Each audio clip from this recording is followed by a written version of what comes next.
I'm Meg Estees. I'm a real estate agent and I'm building a modern business in public. If you're new here, that means I document what I'm actually implementing, what I'm learning from the Wolfpack community at eXp Realty, and what's working inside of my own business in real time. Today's video is one that I genuinely wish had existed when I was doing my own research on eXp, because when I went looking for a clear, updated explanation of how revenue share actually works, and specifically changes in 2026, what I found was either outdated, confusing, or missing the details that matter the most for making a real decision. So I went deep on this myself, and this is the breakdown I wanted to find. Here's the thing about eXp revenue share. It is the most talked about and least understood part of the entire model. And in 2026, the structure changed in ways that make it significantly more transparent and more favorable for agents. But if you're watching older videos, you're making decisions based on how it used to work, not how it's actually working right now. In this video, I'm going to walk you through the updated math from scratch, explain a term you'll keep hearing called FLQA and what it actually means, break down the 7-tier structure and what changed at the top, and then cover 3 specific things about revenue share that don't get talked about enough, but that were honestly the details that made the whole model click for me personally. So let's get into it. What revenue share actually is. Let's start with the foundation. eXp runs at an 80-20 split.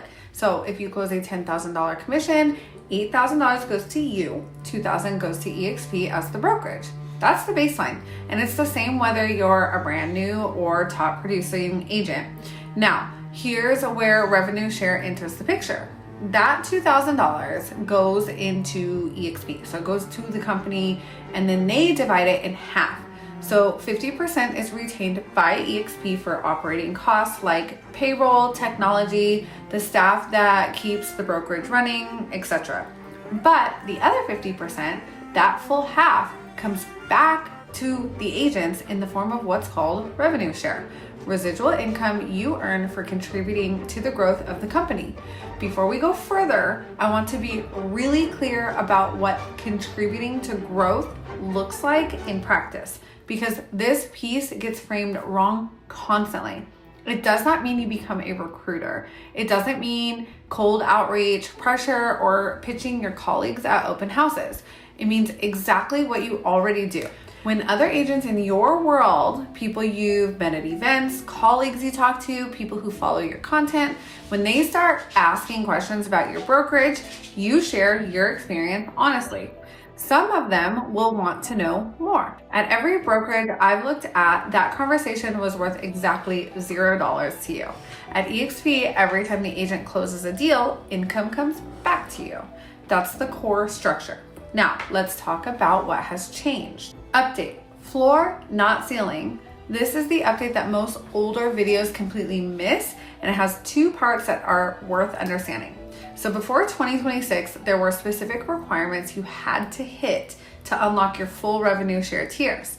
To receive full compensation on tier 2, you needed a certain number of what we called frontline qualifying names, agents you personally brought to eXp who had closed at least 1 transaction in the last 6 months. More requirements to unlock tier 3, and so on, which meant you could be actively building your network and still not receiving the full revenue share you were entitled to on paper. eXp eliminated those requirements for the first 3 tiers. They're open automatically now. No threshold to hit, no minimum to reach. You're fully enrolled in tiers 1 through 3 from the moment you join.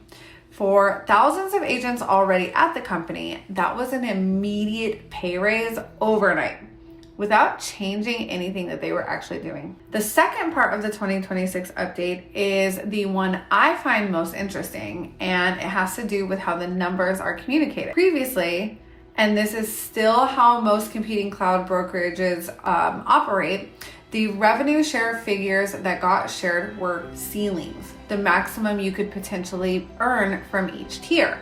But because of the way the distribution pool works here, most of the agents never actually hit that ceiling number consistently. There's a built-in buffer, a conservative gap between what gets pooled and what gets paid out. So you go in expecting a certain number and reliability landed below it. eXp switched to a floor-based model. Now they are publishing a minimum guarantee amount per tier. And then at the end of every month, when the surplus in the pool gets distributed, agents receive a bonus on top of that floor. You're going in knowing the minimum you'll receive and consistently ending up above it. That's more predictable, more transparent, and a much better foundation for making real business decisions. Then we have the 7 tiers broken down. So let me run you through the math using the same $10,000 commission example. The $2,000 goes to eXp. $1,000 of that lands in the RevShare pool. That's the 50% that comes back to the agents.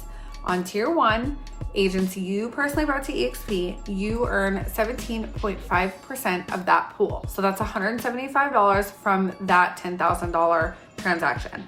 And on an annual basis, once the agent caps, meaning once they've contributed their $16,000, you're looking at a minimum of $1,400 per year from that one agent alone.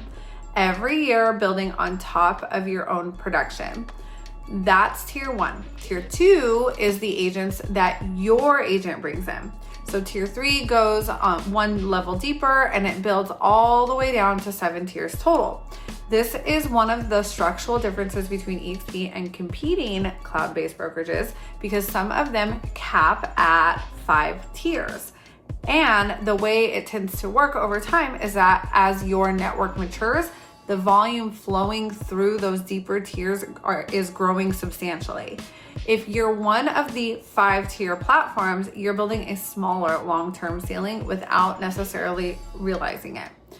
The first 3 tiers are fully opened. Tiers 4 through 7 have frontline qualifying agent thresholds you build towards over time. But once you hit them, you keep them. Now let's talk about what FLQA actually means. Let me define that clearly, since it's a term that comes up constantly once you're at eXp and in any conversation about RevShare. FLQA stands for Frontline Qualifying Agent. That's an agent you personally sponsored into eXp who has closed at least one transaction in the last 6 months. They're on your front line, meaning you directly brought them in, and they're qualifying because they've actively been producing. The reason this term matters is that your RevShare earnings are tied to productive agents and not just a head count. An agent sitting on a license and not closing any deals doesn't generate revenue share. An agent actively closing does. That aligns the income to real business activity, which I think is a fair structure and one that gives you a much more realistic picture of what you're actually building. These are the 3 nuances that don't get enough attention. And for me personally, these were the details that made the full picture land completely different. The first is that RevShare is a willable asset. Revenue share is classified as a form of commission income, which means it can be inherited.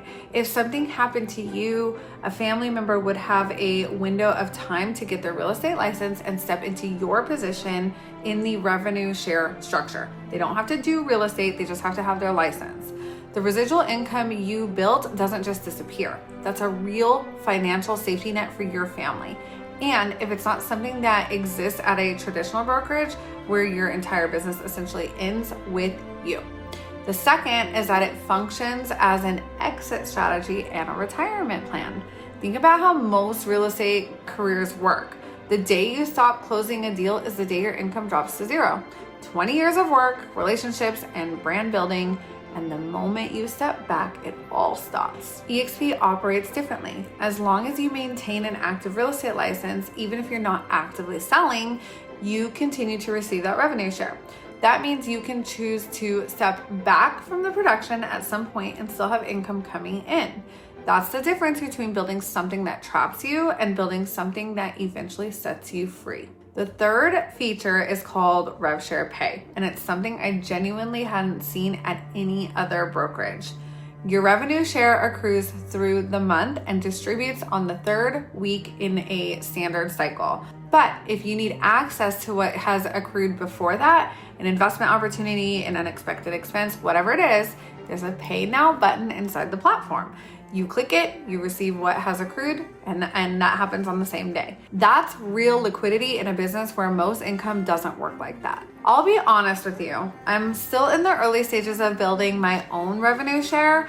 I'm not going to put a number up on the screen that I haven't earned yet. But what I can tell you is that this is the explanation I genuinely wish I had when I was doing my own research.